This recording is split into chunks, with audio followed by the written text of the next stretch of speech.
There are four things that people typically complain to us about their experiences of going for new roles and the interview and selection processes they go through. I'm going to start with the most obvious, and I'm going to finish with the most controversial. Number one, no feedback. People simply hate to go for an interview and not get any explanation as to why they've not been successful. You may have experienced it yourself. It's not a very nice feeling.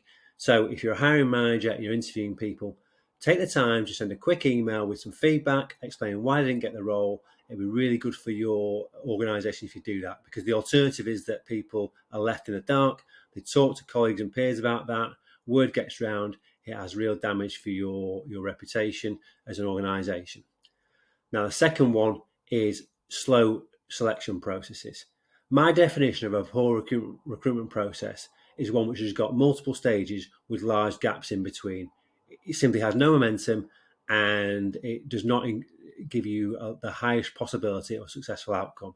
So let people know how many stages there will be in the process, set realistic timescales in between those stages, and stick to them if at all possible. If you can't for any reason, and sometimes good reasons do happen, then communicate that. Don't leave people in the dark, because it's a similar outcome to the lack of feedback. And when you do seek people you like, get that second or third interview in the diary as quickly as possible, and maintain the pace and momentum. You'll increase the chance of hiring the people you want, because if you don't, somebody else will. Now, the third thing people complain about is ghosting, something which we hear about in various different walks of life these days.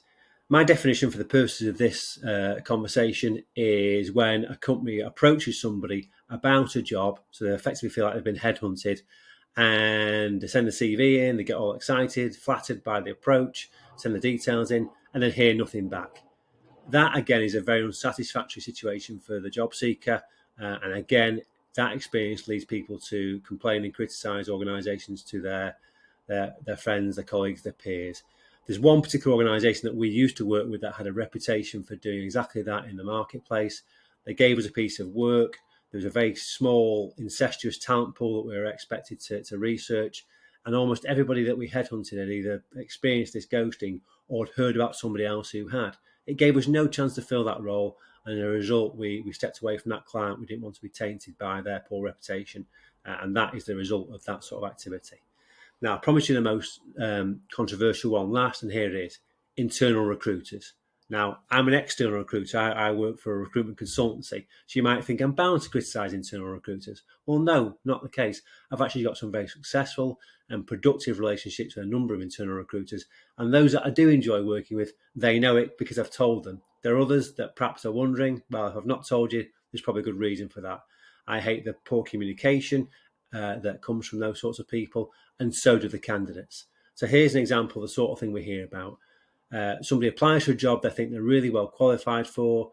They find out the CV's landed in the inbox of an internal recruiter, yet they hear nothing back. They chase, nothing. They chase again, nothing. They get frustrated. They then maybe reach out to the hiring manager on LinkedIn who's thinking, why aren't my internal recruiters going back to these people? So then they've got to talk to the internal recruiter about it, at which point the internal recruiter finally communicates to the candidate. But by this time, the damage is done. The reputational damage is done. The candidate's unhappy with the situation, and they then complain to the friends, the colleagues, the peers again, causing brand damage.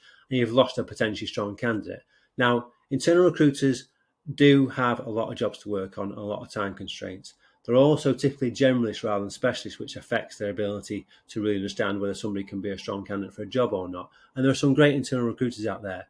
But if you're a hiring manager and you're not happy with the service that your internal recruiter is giving you, you need to do something about that, because otherwise the impact of that on your brand as a sort of a hiring company is negative. So I hope all this helps you. If you've experienced it yourselves, you need some guidance over how to overcome it, or you want to change that brand perception, we can certainly help with that. So please do get in touch. And thank you for watching the video.